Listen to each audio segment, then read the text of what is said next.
Hi hello ನಮಸ್ತೆ welcome back to mother's life YouTube channel.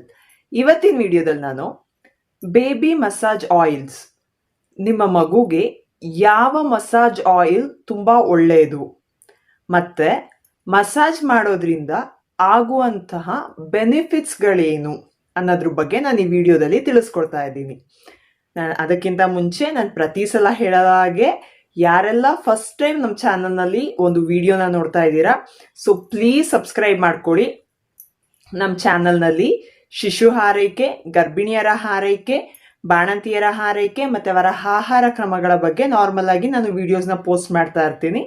ನೀವು subscribe ಮಾಡೋದ್ರಿಂದ ನಾನು ಹಾಕೋ ಪ್ರತಿಯೊಂದು ವಿಡಿಯೋದು ನೋಟಿಫಿಕೇಶನ್ ನಿಮಗೆ ಸಿಗುತ್ತೆ. ಸೊ ಪ್ಲೀಸ್ ಸಬ್ಸ್ಕ್ರೈಬ್ ಮಾಡಿ ವಿಡಿಯೋಸ್ನ ನೋಡಿ.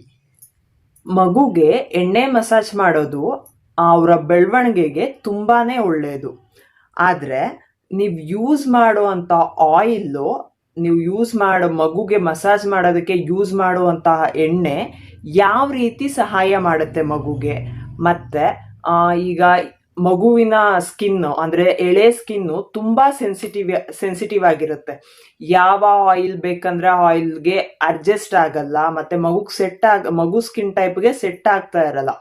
ಸೊ ಎಲ್ಲ ಸ್ಕಿನ್ ಟೈಪ್ಗೂ ಸೆಟ್ ಆಗುವಂತಹ, ಎಲ್ಲ ಸ್ಕಿನ್ ಟೈಪ್ಗೂ ಹೊಂದಾಣಿಕೆ ಆಗುವಂತಹ ಆಯಿಲ್ ಯಾವುದು, ಯಾವ ಆಯಿಲಿಂದ ಮಗುಗೆ ಮಸಾಜ್ ಮಾಡೋದು ಬೆಸ್ಟ್ ಅನ್ನೋದ್ರ ಬಗ್ಗೆ ಈ ವಿಡಿಯೋದಲ್ಲಿ ನಾನು ಹೇಳ್ತಾ ಇದ್ದೀನಿ.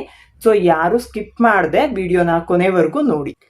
ಮೊದಲಿಗೆ ಬೆನಿಫಿಟ್ಸ್ಗಳ ಬಗ್ಗೆ ನೋಡೋಣ. ಆಯಿಲ್ ಮಸಾಜ್ ಮಾಡೋದ್ರಿಂದ ಮಗುಗಾಗುವಂಥ ಬೆನಿಫಿಟ್ಸ್ಗಳೇನು, ಏನೆಲ್ಲ ಬೆನಿಫಿಟ್ಸ್ ಮಗುಗೆ ಸಿಗುತ್ತೆ ಆಯಿಲ್ ಮಸಾಜ್ ಮಾಡೋದ್ರಿಂದ. ಆಯಿಲ್ ಮಸಾಜ್ ಮಾಡೋದ್ರಿಂದ ಮಗುಗೆ ಸೇಫ್ ಆ್ಯಂಡ್ ಸೆಕ್ಯೂರ್ ಫೀಲ್ ಸಿಗುತ್ತೆ. ತಾಯಿ ಮತ್ತು ಮಗುವಿನ ಬಾಂಡಿಂಗ್ ಹೆಚ್ಚಾಗುತ್ತೆ. ಮತ್ತು ಮಗು ಅಳು ಕಮ್ಮಿ ಮಾಡುತ್ತೆ. ಅಂದರೆ ನಾರ್ಮಲ್ ಆಗಿ ಮಗು ಏನಕ್ಕೆ ಅಳುತ್ತೆ ಅಂತ ಅಂದರೆ ಕೆಲವೊಂದು ಇರಿಟೇಷನ್ ಅಥವಾ ಡಿಸ್ಕಂಫರ್ಟಿಂದ ಮಗು ಅಳುತ್ತೆ. ಲೈಕ್ ಹೊಟ್ಟೆ ನೋವು ಇರ್ಬೋದು ಅಥವಾ ಮೈಕೈ ನೋವು ಇರ್ಬೋದು. ಆ ಪ್ರಾಬ್ಲಮ್ ಮಸಾಜ್ ಮಾಡೋದ್ರಿಂದ ಹೊಟ್ಟೆ ನೋವು ಕಮ್ಮಿ ಆಗುತ್ತೆ, ಮೈಕೈ ನೋವು ಕಮ್ಮಿ ಆಗುತ್ತೆ. ಅದರಿಂದ ಮಗು ಅಳೋದು ಕೂಡ ಕಮ್ಮಿ ಆಗುತ್ತೆ. ಮತ್ತು ಮಗು ತುಂಬ ಬೆಚ್ಚಗಿರುತ್ತೆ, ತುಂಬ ಚೆನ್ನಾಗಿ ನಿದ್ದೆ ಮಾಡುತ್ತೆ. ಮಗುಗೆ ಬ್ರೀತಿಂಗ್ ಈಸಿ ಆಗುತ್ತೆ. ಉಸಿರಾಟದ ತೊಂದರೆ ಎಳೆ ಮಕ್ಕಳಲ್ಲಿ ಉಸಿರಾಟದ ತೊಂದರೆ ತುಂಬ ಹೆಚ್ಚಾಗಿರುತ್ತೆ. ಯಾಕೆಂದರೆ ಇನ್ನು ಅವರ ರೆಸ್ಪಿರೇಟರಿ ಸಿಸ್ಟಮ್ ಚೆನ್ನಾಗಿ ಡೆವಲಪ್ ಆಗದೇ ಇರೋ ಕಾರಣಕ್ಕೆ ಮಗುವಿಗೆ ಉಸಿರಾಟದ ತೊಂದರೆ ತುಂಬ ಉಸಿರಾಟಕ್ಕೆ ಕಷ್ಟ ಆಗ್ತಾ ಇರುತ್ತೆ. ಸೊ ಆಯಿಲ್ ಮಸಾಜ್ ಮಾಡೋದ್ರಿಂದ ಮಗುವಿನ ಬ್ರೀತಿಂಗ್ ಕೂಡ ಈಸಿ ಆಗುತ್ತೆ. ಬೇಬಿಗೆ ಮಸಾಜ್ ಮಾಡೋದ್ರಿಂದ ಮಗುವಿನ ಕೈಕಾಲುಗಳಲ್ಲಿ ಬ್ಲಡ್ ಸರ್ಕ್ಯುಲೇಷನ್ ತುಂಬ ಚೆನ್ನಾಗಾಗುತ್ತೆ. ಮತ್ತು ಮಸಾಜ್ ಮಾಡೋದ್ರಿಂದ ಮಗುವಿಗೆ ಡೈಜೆಷನ್ ಚೆನ್ನಾಗಾಗುತ್ತೆ, ಬೋಲ್ ಮೂಮೆಂಟ್ ಚೆನ್ನಾಗಾಗುತ್ತೆ. ಎಕ್ಸ್ಪೆಷಲಿ ಇನ್ ಕಾಲಿಕ್ ಬೇಬೀಸ್ಗೆ ಮಸಾಜ್ ಮಾಡೋದು ತುಂಬ ಒಳ್ಳೆ ಬೆನಿಫಿಟ್ ಸಿಗುತ್ತೆ. ರೆಗ್ಯುಲರ್ ಆಗಿ ಮಸಾಜ್ ಮಾಡೋದ್ರಿಂದ ಮಕ್ಕಳು ಕೂಡ ತುಂಬ ಆಕ್ಟಿವ್ ಆಗಿರ್ತಾರೆ. ಮತ್ತು ತುಂಬ ಚೆನ್ನಾಗಿ ನಿದ್ದೆ ಮಾಡ್ತಾರೆ. ಅವ್ರಿಗೆ ರಿಲ್ಯಾಕ್ಸ್ ಆಗಿರೋದಕ್ಕೆ ಮಸಾಜ್ ಮಾಡೋದು ತುಂಬಾ ಹೆಲ್ಪ್ ಆಗುತ್ತೆ. ಸೊ ಆದಷ್ಟು ಮಕ್ಕಳಿಗೆ ಎವ್ರಿಡೇ ಆಯಿಲ್ ಮಸಾಜ್ ಮಾಡಲಿಲ್ಲ ಅಂತ ಅಂದರು ಒಂದಿನ ಬಿಟ್ಟು ಒಂದಿನ ಅಟ್ಲೀಸ್ಟ್ ರೆಗ್ಯುಲರ್ ಆಗಿ ಆಯಿಲ್ ಮಸಾಜ್ ಮಾಡೋದು ತುಂಬಾ ಒಳ್ಳೆ ಬೆನಿಫಿಟ್ ಸಿಗುತ್ತೆ ಮಕ್ಕಳಿಗೆ. ಎಕ್ಸ್ಪೆಷಲಿ ಇನ್ ಪ್ರೀಮೆಚೂರ್ ಮಕ್ಕಳಲ್ಲಿ ಅಂತ ಅಂದರೆ ಆಯಿಲ್ ಮಸಾಜ್ ಮಾಡೋದ್ರಿಂದ ಅವ್ರಿಗೆ ಇನ್ನೂ ಹೆಚ್ಚು ಬೆನಿಫಿಟ್ಸ್ ಇದೆ. ಏನಂತ ಅಂದರೆ ಅವ್ರಿಗೆ ವೆಯ್ಟ್ ಗೇನ್ ಆಗೋದಕ್ಕೆ ಹೆಲ್ಪ್ ಮಾಡುತ್ತೆ, ಹಾರ್ಟ್ ರೇಟ್ ಸ್ಟೆಬಿಲೈಸ್ ಮಾಡೋದಕ್ಕೆ ಹೆಲ್ಪ್ ಮಾಡುತ್ತೆ. ಮತ್ತು ಬ್ರೈನ್ ಆಕ್ಟಿವ್ ಆಗಿರೋದಕ್ಕೂ ಕೂಡ ಆಯಿಲ್ ಮಸಾಜ್ ಮಾಡೋದು ಪ್ರೀಮೆಚೂರ್ ಬೇಬೀಸಲ್ಲಿ ತುಂಬಾ ಮುಖ್ಯ ಆಗಿರುತ್ತೆ. ಸೊ ಆದಷ್ಟು ಮಕ್ಕಳಿಗೆ ಆಯಿಲ್ ಮಸಾಜ್ ಮಾಡೋದನ್ನ ಬಿಡಬೇಡಿ. ರೆಗ್ಯುಲರ್ ಆಗಿ ಮಗುವಿಗೆ ಆಯಿಲ್ ಮಸಾಜ್ ಮಾಡಿ ಸ್ನಾನ ಮಾಡಿಸಿ. ಮಕ್ಕಳು ತುಂಬ ಆಕ್ಟಿವ್ ಆಗಿರ್ತಾರೆ, ತುಂಬ ಸ್ಟ್ರಾಂಗ್ ಆಗಿರ್ತಾರೆ. ಅವ್ರ ಬೋನ್ ಕೂಡ ತುಂಬ ಸ್ಟ್ರಾಂಗ್ ಆಗುತ್ತೆ, ತುಂಬ ಹ್ಯಾಪಿ ಆಗಿರ್ತಾರೆ. ಯಾಕೆಂತಂದರೆ ಅವ್ರಿಗೆ ಆಯಿಲ್ ಮಸಾಜ್ ಮಾಡೋದ್ರಿಂದ ಎಲ್ಲ ಬಾಡಿ ಪೇನ್ ಎಲ್ಲ ಕಮ್ಮಿ ಆಗುತ್ತೆ, ತುಂಬ ಚೆನ್ನಾಗಿ ನಿದ್ದೆ ಮಾಡ್ತಾರೆ, ತುಂಬ ರಿಲ್ಯಾಕ್ಸ್ಡ್ ಆಗಿರ್ತಾರೆ. ಸೊ ಅದರಿಂದ ಅವರು ಕೂಡ ತುಂಬ ಖುಷಿಯಾಗಿರ್ತಾರೆ. Which are the best oil for your babies massage? ಮಗುವಿಗೆ ಮಸಾಜ್ ಮಾಡೋದಕ್ಕೆ ಯಾವ ಎಣ್ಣೆ ಒಳ್ಳೆಯದು? ಎಷ್ಟೋ ಥರದ ಆಯಿಲ್ಸ್ನ ಯೂಸ್ ಮಾಡ್ತಾರೆ ಅಲ್ವಾ? ಬಟ್ ಯಾವ ಸೀಸನ್ಗೆ ಯಾವ ಎಣ್ಣೆ ಯೂಸ್ ಮಾಡಿದ್ರೆ, ಯಾವ ಸೀಸನ್ಗೆ ಯಾವ ಆಯಿಲ್ ಯೂಸ್ ಮಾಡಬೇಕೋ ಅದೇ ಆಯಿಲ್ನ ಯೂಸ್ ಮಾಡಿದ್ರೆ ಅದರಿಂದ ಮಗುವಿಗೆ ಇನ್ನೂ ಒಳ್ಳೆಯದಾಗತ್ತೆ. So oil that are good for your baby during summer ಸೀಸನಲ್ಲಿ ನಿಮ್ಮ ಮಗುಗೆ ಮಸಾಜ್ ಮಾಡೋದಕ್ಕೆ ಯಾವ ಎಣ್ಣೆ ಯೂಸ್ ಮಾಡೋದ್ರಿಂದ ಮಾಡೋದು ಒಳ್ಳೆಯದು? ಕೋಕೋನಟ್ ಆಯಿಲ್, ಕೋಕೋನಟ್ ಆಯಿಲ್ನ ಸಮ್ಮರ್ ಸೀಸನಲ್ಲಿ ಮಗುಗೆ ಮಸಾಜ್ ಮಾಡೋದಕ್ಕೆ ಯೂಸ್ ಮಾಡೋದು ತುಂಬಾನೇ ಒಳ್ಳೆಯದು. ಯಾಕೆ ಅಂತ ಅಂದರೆ ಕೋಕೋನಟ್ ಆಯಿಲು ತುಂಬ ಕೂಲಿಂಗ್ ಎಫೆಕ್ಟ್ ಕೊಡುತ್ತೆ, ಮತ್ತು ತುಂಬ ಲೈಟ್ ಆಗಿರುತ್ತೆ, ಮತ್ತು ಸ್ಕಿನ್ಗೆ ಈಸಿಯಾಗಿ ಅಬ್ಸರ್ವ್ ಆಗುತ್ತೆ. ಈಗ ಮಕ್ಕಳಿಗೆ ತುಂಬ ಕಂಫರ್ಟ್ ಕೊಡುತ್ತೆ. ಜಿಡ್ ಅನ್ಸೋದು ಅಥವಾ ಹೆವಿ ಅನ್ಸೋದು, ಇರಿಟೇಟ್ ಆಗೋದು ಆ ಥರ ಯಾವುದೇ ಥರ ಪ್ರಾಬ್ಲಮ್ಸ್ ಬರೋದಿಲ್ಲ. ಮಗು ಕೂಡ ತುಂಬ ಖುಷಿ ಆಗುತ್ತೆ, ಲೈಟಾಗಿ ಫೀಲ್ ಆಗುತ್ತೆ. ಸೊ ಆದಷ್ಟು ಪ್ಯೂರ್ ಕೋಕೋನಟ್ ಆಯಿಲ್ನ ತಂದು ಮಸಾಜ್ ಮಾಡಿ. ಯಾವುದೇ ಥರ ಈಗ ಶಾಪಲ್ಲೆಲ್ಲ ಇವಾಗ ನೋಡಿರ್ಬೋದು ಅಡಿಟಿವ್ಸ್ ಜಾಸ್ತಿ ಆಗೋಗಿದೆ. ಸೊ ಆದಷ್ಟು ಪ್ಯೂರ್ ಕೋಕೋನಟ್ ಆಯಿಲ್ ಎಲ್ಲಿ ಸಿಗುತ್ತೆ ಅಂತ ನೋಡಿ ಪ್ಯೂರ್ ಕೋಕೋನಟ್ ಆಯಿಲ್, ಅಥವಾ ನೀವು ಮನೆಯಲ್ಲೇ ಹಾಡಿಸಿ ನೀವೇ ಹಾಡಿಸಿ ಮಾಡಿರೋ ಅಂತಹ ಆಯಿಲ್ ಆದರೆ ಇನ್ನೂ ಒಳ್ಳೆಯದು. ಆದಷ್ಟು ನೋಡಿ ಪ್ಯೂರ್ ಕೋಕೋನಟ್ ಆಯಿಲ್ನ ಯೂಸ್ ಮಾಡಿ. And the second is sesame oil, ಅಂದರೆ ಎಳ್ಳೆಣ್ಣೆ ಕೂಡ ಅಷ್ಟೇ ತುಂಬ ಲೈಟ್ ಆಗಿರುತ್ತೆ, ಮಗುಗೆ ಒಳ್ಳೆ ಕಂಫರ್ಟ್ ಫೀಲ್ ಕೊಡುತ್ತೆ. ಜೊತೆಗೆ ಎಳ್ಳೆಣ್ಣೆಯಿಂದ ಮಸಾಜ್ ಮಾಡೋದ್ರಿಂದ ಮಗುವಿನ ಬೋನ್ ಸ್ಟ್ರಾಂಗ್ ಆಗೋದಕ್ಕೆ ತುಂಬಾ ಸಹಾಯ ಮಾಡುತ್ತೆ. ಸೊ ನೋಡಿ ನಿಮ್ಮ ಮಗುಗೆ ಕಂಫರ್ಟ್ ಆಗುತ್ತೆ. ಸಮ್ಮರ್ ಸೀಸನಲ್ಲಿ ನೀವು ಕೋಕೋನಟ್ ಆಯಿಲ್ ಅಥವಾ ಎಳ್ಳೆಣ್ಣೆನಲ್ಲಿ ಕೊಬ್ಬರಿ ಎಣ್ಣೆ ಅಥವಾ ಎಳ್ಳೆಣ್ಣೆ ಅಥವಾ ತೆಂಗಿನ ಎಣ್ಣೆ ಅಂತಾನೆ ಹೇಳ್ಬೋದು, ಆ ಆಯಿಲ್ಗಳನ್ನ ಯೂಸ್ ಮಾಡಿ ಮಸಾಜ್ ಮಾಡೋದ್ರಿಂದ ಮಗುಗೂ ಕೂಡ ಸ್ವಲ್ಪ ಕಂಫರ್ಟಬಲ್ ಫೀಲ್ ಆಗುತ್ತೆ. Oils that are good for your baby in winter. ಚಳಿಗಾಲದಲ್ಲಿ ಯಾವ ಎಣ್ಣೆ ಯೂಸ್ ಮಾಡೋದು ಮಗುವಿನ ಮಸಾಜ್ಗೆ ಸೂಕ್ತ?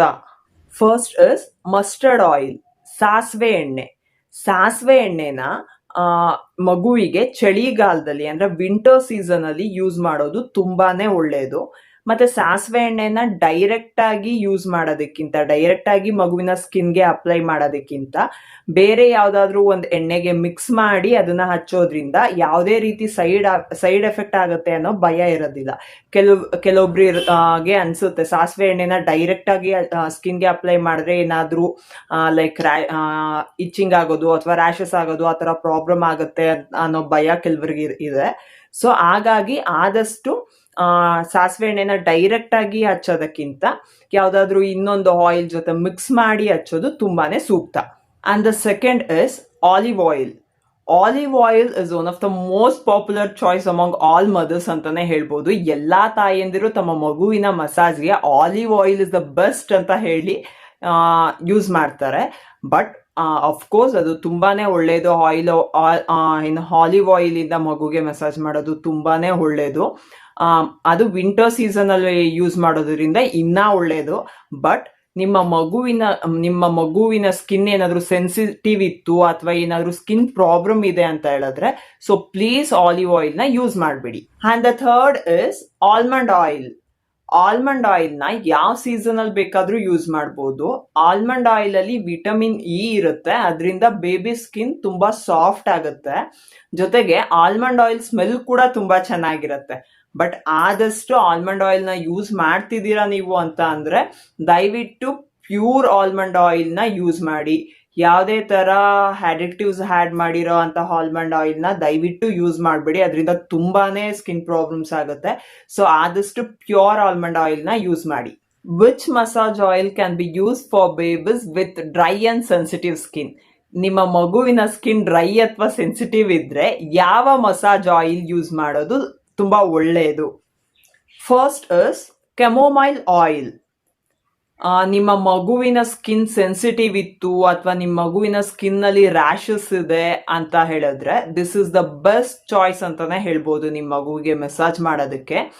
ಮತ್ತೆ ಕೋಲಿಕ್ ಇರೋ ಅಂತ ಮಕ್ಳಿಗೂ ಕೂಡ ಈ ಆಯಿಲ್ನಿಂದ ಮಸಾಜ್ ಮಾಡೋದು ತುಂಬಾನೇ ಒಳ್ಳೆ ಬೆನಿಫಿಟ್ಸ್ ಇದೆ. ಮತ್ತೆ ಈ ಆಯಿಲ್ನಿಂದ ಮಸಾಜ್ ಮಾಡೋದ್ರಿಂದ ಮಕ್ಕಳಿಗೆ ನಿದ್ರೆ ಚೆನ್ನಾಗಿ ಬರುತ್ತೆ.